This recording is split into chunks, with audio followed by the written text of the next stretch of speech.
अनंत कोटी ब्रह्मांड नायक राजाधिराज योगीराज परब्रह्म श्री स्वामी समर्थ महाराज सद्गुरू मोरेदादा लक्षावधी सेवेकऱ्यांचे श्रद्धास्थान व या अष्टपीठाचे गुरुपीठाचे पीठाधीश परमपूज्य गुरुमाऊली यांच्या चरणी त्रिवार वंदन करतो. नवनाथांच्या चरणी त्रिवार वंदन करतो. आजच्या या शुभ पर्वावर प्रति महिन्याच्या पहिल्या किंवा दुसऱ्या तिसऱ्या रविवारी आपण मोठ्या संख्येने श्री नवनाथ पारायणाकरता या ठिकाणी येत असतात. त्याप्रमाणे आज जवळपास 2300 पेक्षा अधिक संख्येने या ठिकाणी माता भगिनी पुरुष सेवेकरी पारायणाकरता आलेले आपल्या सगळ्यांना नव्या मराठी वर्षाच्या आणि त्याचबरोबर आगामी येणाऱ्या अखंड नाम जप यज्ञ सप्ताह स्वामी पुण्यतिथी या निमित्ताने मनापासून आपल्याला हार्दिक शुभेच्छा देतो, धन्यवाद देतो. सज्जनो, जवळपास आता 10 वर्ष आपण या दत्तप्रभूंच्या स्वामींच्या नवनाथांच्या ज्योतिर्लिंगाच्या भूमीमध्ये या गुरुपीठामध्ये एकदिवसीय श्री नवनाथ पारायणाकरता आलेला आहात. इतक्यातच सांगितलं की आजचं 111वं पारायण आहे आणि ह्या 10 वर्षाच्या कालखंडामध्ये जवळपास 1,67,000 पेक्षा अधिक पारायण स्वामी आणि भारत मातेच्या चरणी आपण सुपूर्द केलेले. सज्जनो, हे पारायण आपण दर महिन्याला का घेतो?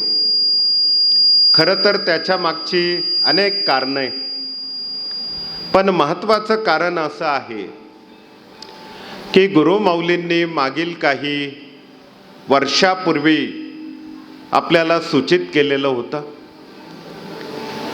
की आगामी येणाऱ्या काही सालांमध्ये, त्यातही 2026 पराभव नाम संवत्सर आहे आणि म्हणून मानवाला अनेक प्रकारच्या मानवनिर्मित नैसर्गिक आपत्तीला सामोरं जावं लागेल.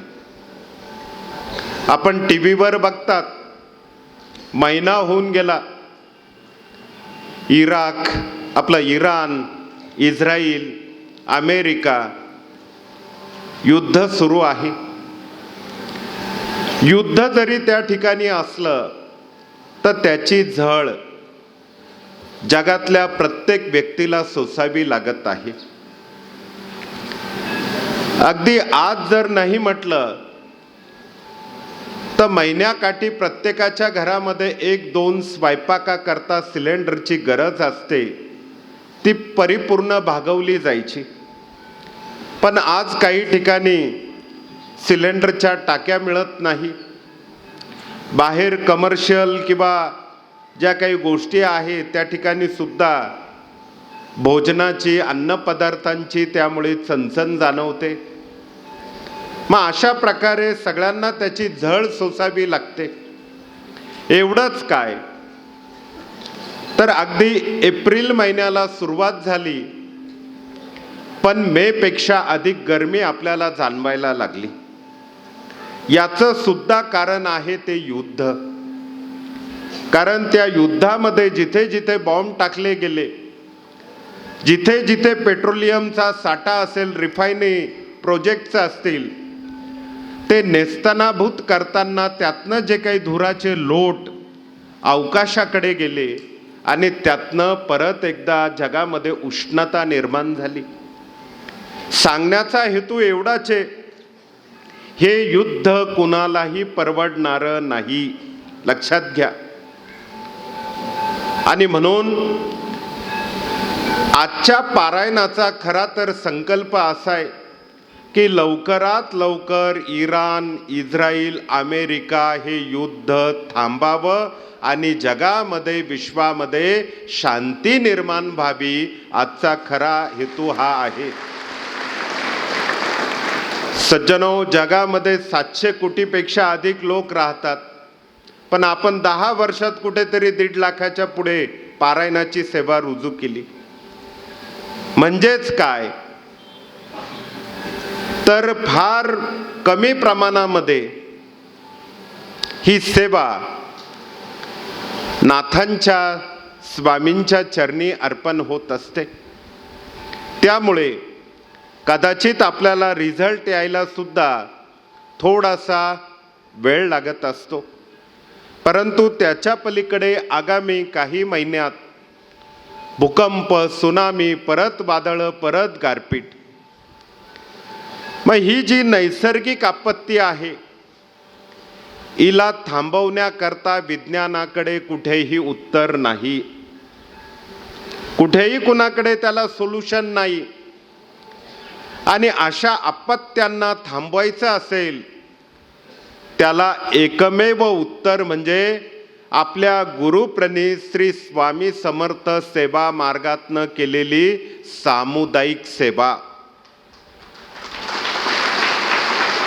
मग ती गुरुचरित्राची असेल, ती भागवत पारायणाची असेल, ती श्री नवनाथ पारायणाची असेल, किंवा गुरुमाऊलींनी प्रत्येक केंद्राला आदेशित केलेलं आहे प्रत्येक केंद्रामध्ये प्रत्यंगिरा मातेचा मंत्र लावून दुर्गा सप्तशतीचे पाठ करा.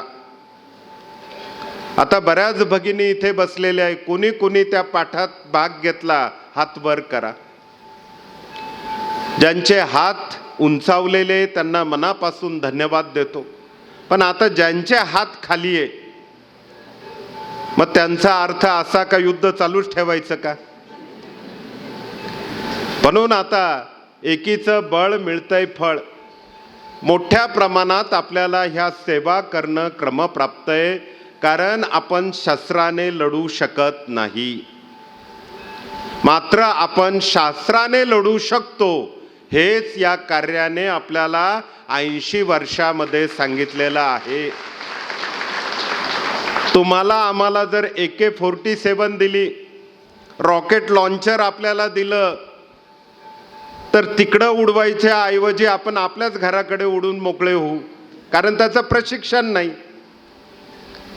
पण मात्र ह्या कार्याने आपल्याला शास्त्राचं जुजबी विनामूल्य प्रशिक्षण दिलेलं आहे. आणि शास्त्रामध्ये एवढी ताकद आहे की जिथे विज्ञान संपतं तिथे अध्यात्म सुरू होतं, स्वामींचं कार्य तिथून पुढे येतं आणि मग आशीर्वाद मिळतात, बिहू नकोस मी तुझ्या पाठीशी आहे म्हणून. सज्जनो, याकरता खरं तर आपण दर महिन्याच्या कुठल्या तरी रविवारी या गुरुपीठामध्ये नवनाथ पारायणा करता येत असतात. आणि दुसरा विषय, प्रत्येक पारायणामध्ये आमचे जयदीप भाऊ मधल्या वेळेमध्ये सेवेकऱ्यांना आलेले अनुभव हे थोडक्यात सांगतात. मग हे अनुभव याच्या मागे 2 भाग आहे. एक म्हणजे दुःख आणि दुसरं मनोभावे सेवा केल्यानंतर तो व्यक्ती दुःखमुक्त होणं. जनी सर्व सुखी असा कोण आहे, विचारे मना तूच शोधून पाहे. प्रत्येकाच्या जीवनामध्ये समस्या आहे, दुःख आहे, कुणाला कुठल्या न कुठल्या प्रकारचा काहीतरी दोष, कुठल्या प्रकारची बाधा असेल, काही पीडा असेल. ही सगळी पीडा, दोष, दुःख निवारण्याची ताकद ही या नवनाथ ग्रंथ पारायणामध्ये आहे. आणि विशेष म्हणजे आज आपण, मला वाटतं हनुमान चालीसा वगैरे, शाबरी मंत्र, महाकाली स्तोत्र या सगळ्या सेवा सोबत घेऊन पारायण या ठिकाणी रुजू करणार आहोत. सज्जनो, एवढे चमत्कारिक काही अनुभव आहे की नास्तिक तर त्यावर विश्वास ठेवणारच नाही, पण स्वतःला विज्ञान मतवादी म्हणणारा व्यक्ती सुद्धा म्हणेल हे सगळं खोटं आहे. अशा प्रकारचे अनुभव या पारायणाच्या माध्यमातून सेवेकऱ्यांना आलेले. अगदी पुण्याच्या ग्रामीण भागातला एक अनुभव. मधून अधून त्या ताई या ठिकाणी पारायणा करता येत असतात. अचानक त्यांच्या पतिराजांची तब्येत बिघडली, दवाखान्यामध्ये नेलं, पण मात्र त्यांची प्राणज्योत त्या दवाखान्यात मावळली. सज्जनो, डॉक्टरांनी घोषित केलं की पेशंट गेलं म्हणे, आता घरी घेऊन जा. नाही म्हणे, माझ्या स्वामींवर श्रद्धा आहे, भक्ती आहे, महाराज माझं कुंकू असं अचानक पुसणार नाही. त्या व्यक्तीला जेव्हा म्हणजे त्या मृत शरीराला गाडीमध्ये घालून घराकडे येत होते, तो रस्ता थोडासा खड्ड्यांनी भरलेला होता आणि त्या एका खड्ड्यामध्ये ती गाडी आपटली. मेलेला व्यक्ती त्या गाडीमध्ये उठून बसला. आता हे जर कोणी बाहेर सांगितलं म्हणजे काही खोटं नाटं तुम्ही सांगतात म्हणून, मग तिथे अशक्यही शक्य करतीलच स्वामी. पण हे कधी? तेवढी त्या घरातल्या व्यक्तींची श्रद्धा स्वामी मार्गावर, गुरूंवर आणि सेवेवर असली पाहिजे.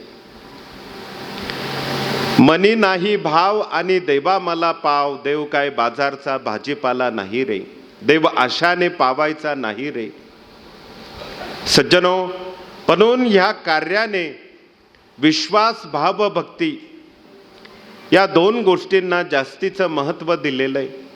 आणि त्याप्रमाणे तुम्ही सुद्धा या 8-9 तासामध्ये अत्यंत मनोभावे ही नाथांची सेवा करतात.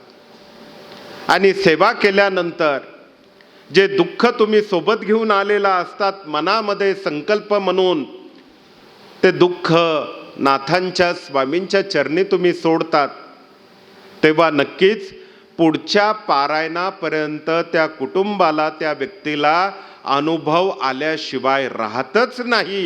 ही अनुभूती आपण घेतलेली आहे. म्हणून सज्जनो, हा अनुभूतीचा मार्ग आहे. इथे फार काही चमत्काराला, कुठल्या भुंदूगिरीला, भंपकगिरीला बिलकुल स्थान दिलेलं नाही.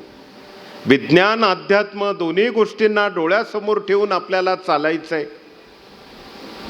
पण मात्र आज जेव्हा काही प्रकार घडतात तेव्हा असं लक्षात येतं की मागच्या 10, 20, 50 वर्षापूर्वी किंवा त्याच्या अगोदर लोक अडाणी होते, अशिक्षित होते आणि म्हणून कुठल्या तरी बाबाच्या नादी लागायचे, अंधश्रद्धेतनं त्यांचं शोषण केलं जायचं, शारीरिक, मानसिक अनेक प्रकारचे अत्याचार त्यांच्यावर व्हायचे.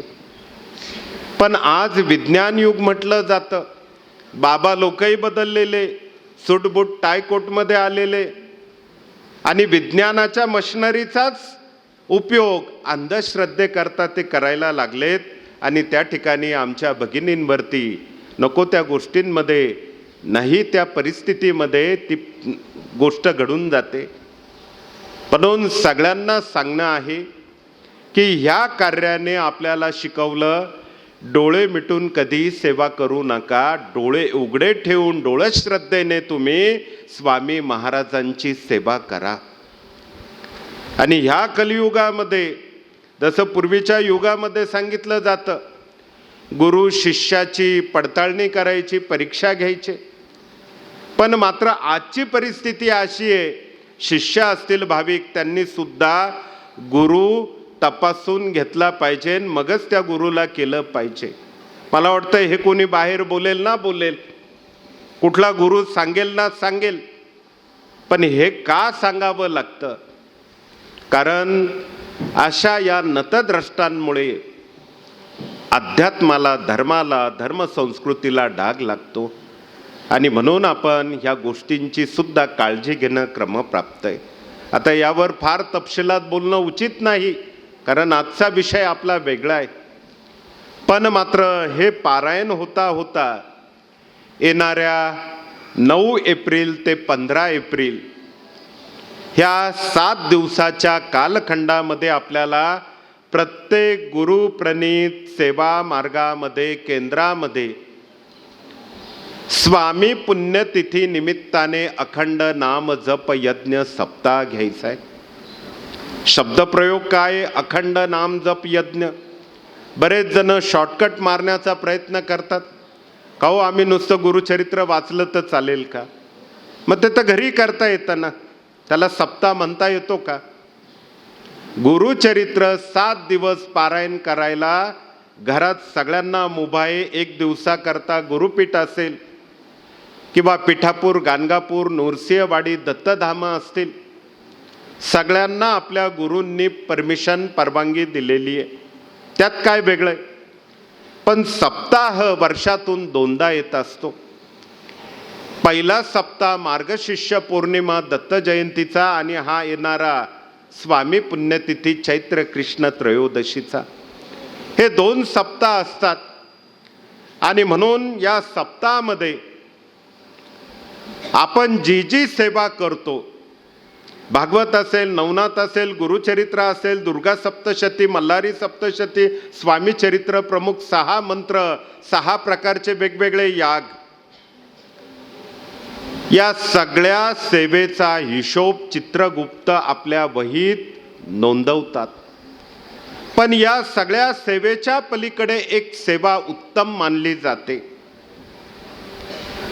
या सेवेमध्ये निश्चित 10 पट जास्त पुण्य लपलेलं आहे आणि ती सेवा म्हणजे सप्ताह काळामध्ये 7 दिवस केलेले प्रहरे, 2 विना, 2 माळा आणि 2 स्वामी चरित्र.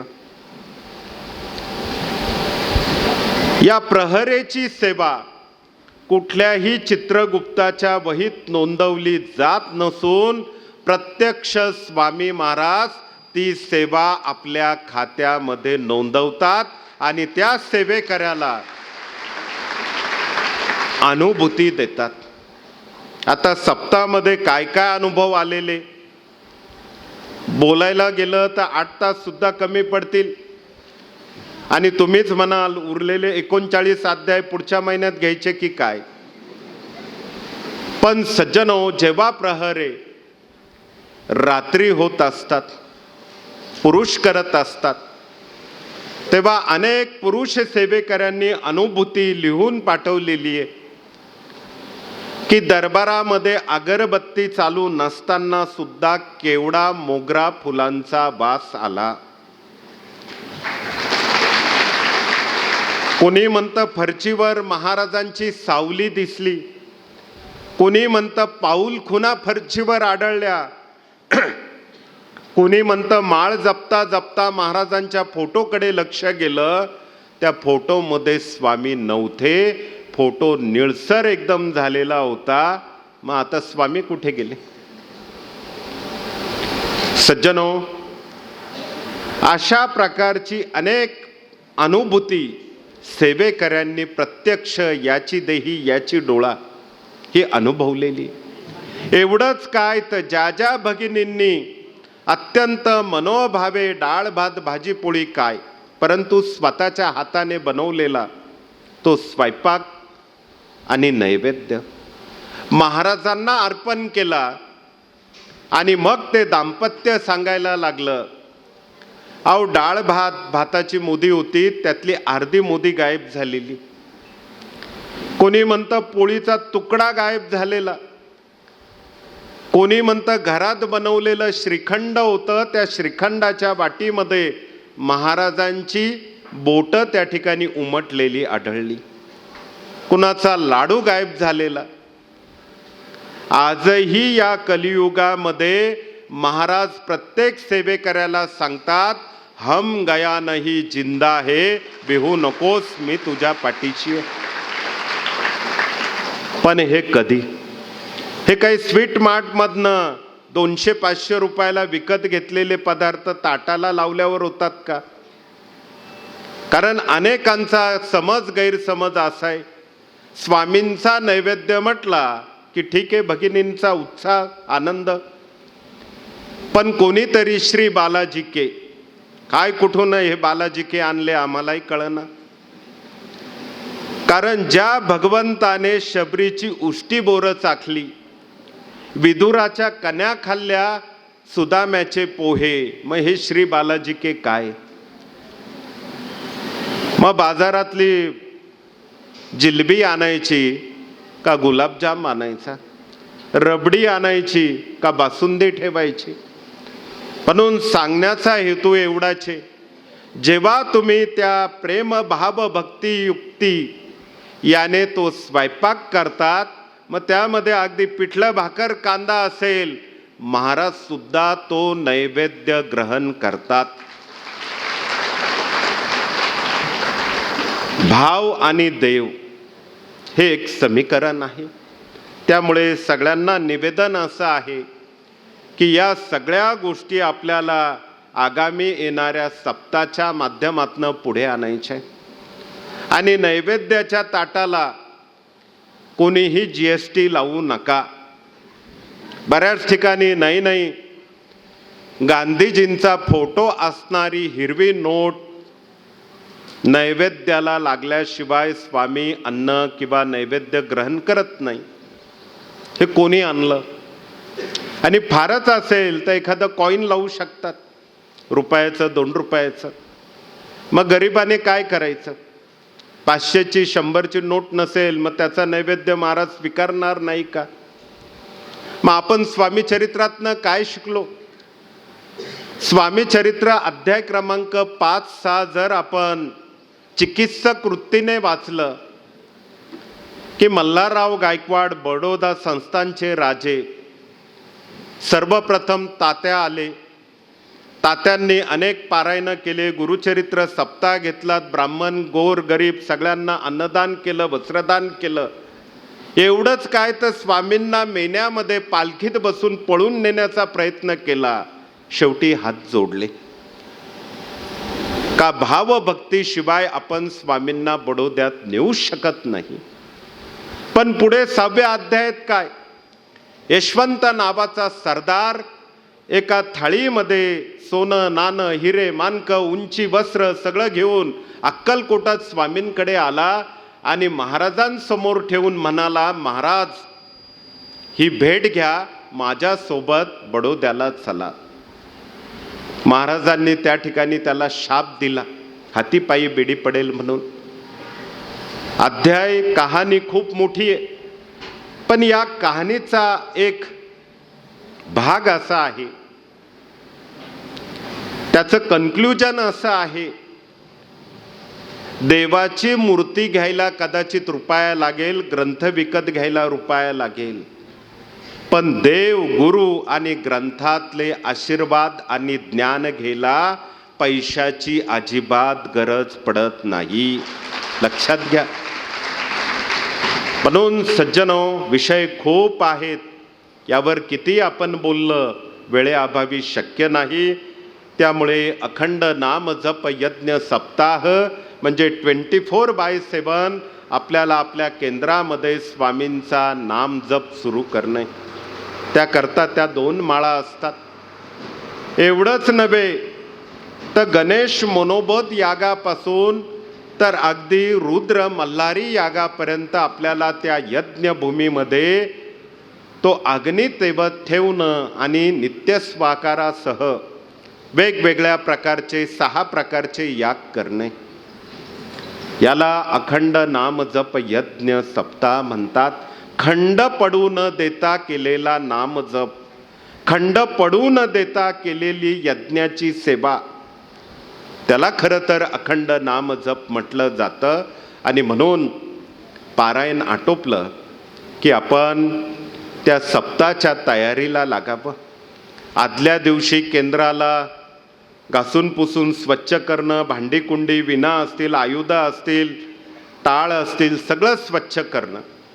ग्रामदैवत, स्थानदैवत, उग्र दैवत, सेंद्रिय दैवत, वेगवेगळ्या दैवतांचा मान सन्मान करणं आणि दिनांक 9 तारखेपासून 5वा वेद श्री गुरुचरित्र पारायण आणि नामजप सप्ताहाला प्रारंभ करणं.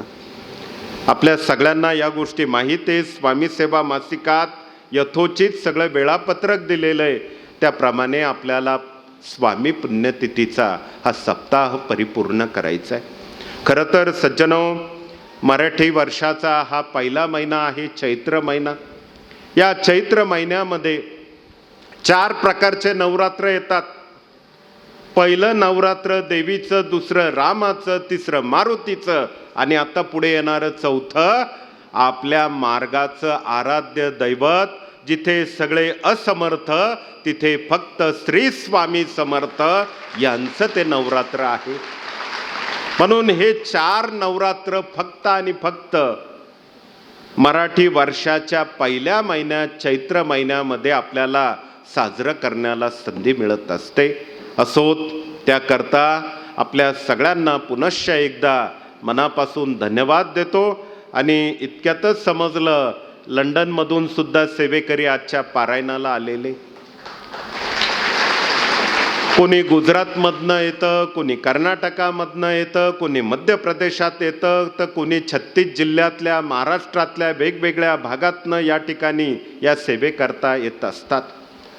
आता कोण कुठून आलं, सगळ्यांची हजेरी आता वेळेअभावी या ठिकाणी प्रस्तुत करणं शक्य नाही. म्हणून आता वाणीला विराम देतो आणि या ठिकाणी थांबतो. जय हिंद, जय महाराष्ट्र, श्री स्वामी समर्थ.